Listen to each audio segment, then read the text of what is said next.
Lord Krishna দ্বারকার সমুদ্র তীরে একা বসেছিলেন। সূর্য ধীরে ধীরে অস্ত যাচ্ছিল।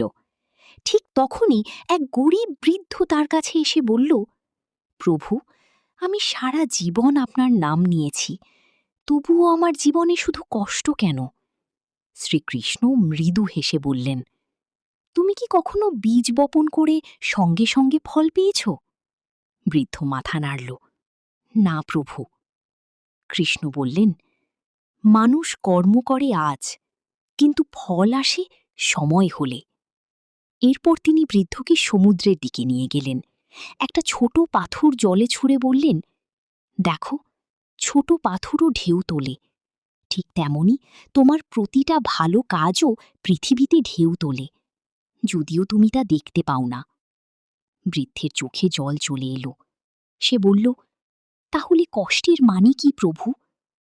শ্রীকৃষ্ণ আকাশের দিকে তাকিয়ে বললেন, কষ্ট মানুষকে ভাঙতে আসে না, জাগাতে আসে।